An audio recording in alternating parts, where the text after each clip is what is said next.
Hi everyone, so today I will be sharing my novice thoughts on The Fellowship of the Ring by J.R.R. Tolkien, which is the first volume of the Lord of the Rings. So I mentioned in my mid-year book freakout tag that I really want to finish the Lord of the Rings. I actually mentioned that I want to finish the Lord of the Rings trilogy, which is, it's not a trilogy, it is considered one story. It's just divided by 3 parts just because there was a paper shortage at that time. So now that I read it, I finally understood how it actually works. And yeah, I actually also done The Hobbit reading, and I've shared my novice thought about that as well. So if you are interested, I will highly appreciate it if you check that video as well. But for now, I will be sharing my novice thoughts concerning the Fellowship of the Ring. Most of the times I will refer this volume as just the first volume because maybe the Fellowship of the Ring could be a bit mouthful to say. Just a little bit of context.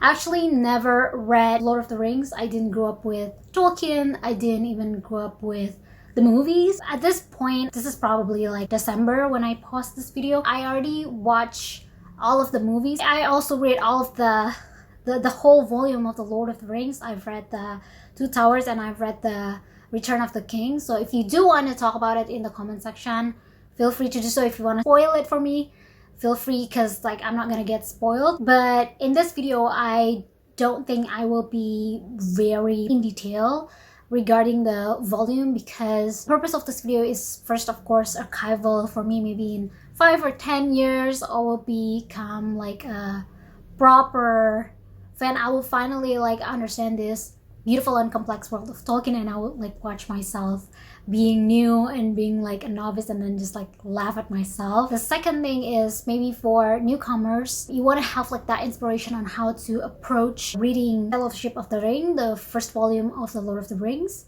Feel free. Or senior fans also absolutely welcome. If you want to have like that nostalgia moment by hearing a novice thought about the first volume of the Lord of the Rings, please share your thoughts. Actually in a really dire need of like a mentorship, how to proceed with the world of Tolkien. So I think that's about it for the context of the video. So just to relate my testimony to the first volume and The Hobbit is that when I read The Hobbit, I just feel like there's just like this feelings that I'm being like told of a bedtime story by a really warm and gentle parental figure. And I mentioned that I had quite a challenge in reading The Hobbit. I just feel like the writing style is not something that I'm really used to. The vernaculars are really particular. Even though like it is beautiful, like I can see like the beauty of it, and I'm totally charmed by how it's being structured, how the world building is super detailed. But like it said that The Hobbit is actually a lighter version of the Lord of the Rings. Now, when I heard that it's gonna be like lighter, I thought it was gonna be like, okay, therefore it's gonna be a bit more simple. And after I read the first volume, I found out that weirdly it's easier for me to read the first volume, The Fellowship, rather than The Hobbit. And I just found out that actually the Lexile score of the Fellowship of the Ring, the first volume, I keep saying the Fellowship of the Ring, maybe I should just say the Fellowship of the Ring. So the Fellowship of the Ring, it turns out, has a lesser Lexile score than The Hobbit. If I'm not mistaken, The Hobbit has 1,000 Lexile score, whereas Fellowship of the Ring has 860. So why am I talking about this Lexile score? So I figured that this scoring could shed a light on how to approach reading The Lord of the Rings, because like there's like this recommendation like, okay, you should totally start with The Hobbit first, or you should totally start with The Lord of the Rings. I even heard that you should start with the Silmarillion first, but just in my experience, I do think that reading The Hobbit will make it way easier to enter The Lord of the Rings. And that is precisely because The Hobbit has a higher Lexile score than all of the Lord of the Rings volumes. So it could act as that orientation of Tolkien's writing style, but at the same time, when it comes to the story, the characters, The Hobbit could stand as a standalone. And if you're a first timer, I do think that it would be like easier to follow the story, the characters, and the plot with The Hobbit. But at the same time, you can be more focused on the writing style, on getting used to the writing style, because the elements of the stories, like the characters, the plots, are more simple than the Lord of the Rings. So that is regarding like how to approach this book when it comes to newcomers. Even though I do say that there's a lot of songs and poems, if I'm not mistaken, there's like about like 60 songs and poems. My testimony as a non-native speaker, I might not understand maybe like 40% of it, but when I do understand, oh my god, it feels great. One memorable thing about the Fellowship is Pippin's bath song. There's a bath song in here, and that's really cute. I'm very happy when I found out that there's moments, that lighthearted moments like that makes this book really real, even though like it's a grand fantasy. With little things like that, like the bath song could make this volume has its soul. Okay, so when I talk about The Hobbit, I didn't really touch upon the pacing, so I should probably start with it so that I don't forget it. One particular element about this book that I really noticed as a first-time reader is that the pacing is comparatively slow when it comes to other fantasy books that I've read. I read a lot of reviews that the thing that break their interest with this book is the pacing, and especially like compared to the movies, how The Hobbit Leaves the Shire is very, very different. So like the movies is like go, go, go, whereas this one is just like, I feel like when The Hobbit is in the scene, the pacing gets a bit slow, but when like certain characters appears, like Aragorn, the pacing just, I don't know, that's just something that I noticed. The pacing is especially slow in the beginning, in my opinion, of the volume, which is the sequence when the Hobbit has this sub-adventure with, I think it will be considered spoiler.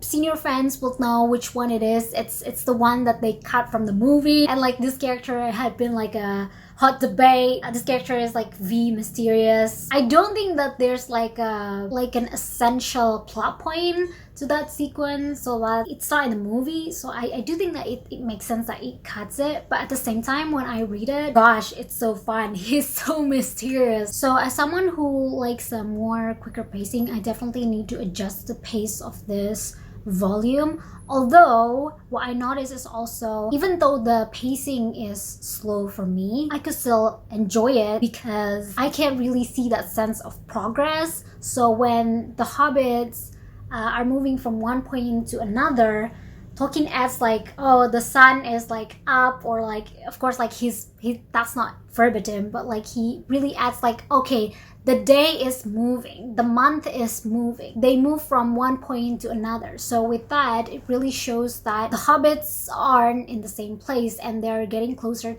and closer to their end goal. Another element about this volume that I noticed is its characterization. Again, I'm just gonna touch the movie a bit. Obviously, in the volume, the characters are much more detailed and intricately described, and the way that this volume structures the story of the Fellowship also renders that in-depth moment between the characters and the readers. So different in the movies, the book version actually spent much more time with the Hobbits characters, and eventually others will join. Even the Hobbits characters are not joined together as quickly as they are in the movie, in a sense that I believe Merry joined a bit late, so that there's a lot of sequence where the readers could spend much more intimate moment with just Frodo, Sam, and Pippin. And so that really makes a difference, in my opinion, with Pippin's character, because in one scene, there's only like 3 characters that need to be in a spotlight. Whereas if you have much more character that needs to be in the spotlight, then their respective spotlight would then be decreased. Just a little bit of like my, maybe not criticism, but like the thing that I wish that I could like know more is the characterization regarding the other members of the Fellowship. So I can't get moments with Sam, Frodo, and Pippin, but when it comes to characters that join later on, even Strider, I don't really have like that time yet to grow to care for them.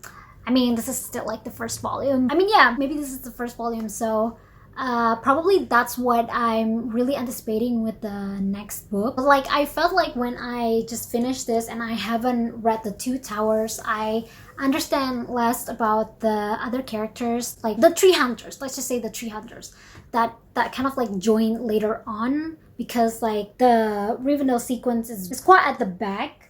So I kind of like understand less about their character than the Hobbit, but so that when I just finished this and I haven't read the Two Towers, I kind of feel like I don't really relate to these characters. Like for example, like Legolas, I don't really get like his characterization until Lothlorien, so maybe that's just me, that's like not being used to with the slow pacing, because like when there's like a new character, I kind of like wanna, okay, who is this dude, what's his deal, and that is just usually how modern books are being written. So when there's something like a bit different than that, I need to adjust. But after the Lothlorien scene, I could understand more about the character and follow the volume better. I feel like Gandalf disappearance and reappearance is way more natural in the book, because the time gap in the book is much more longer than the movie. So when he does appears and reappears, it's just less abrupt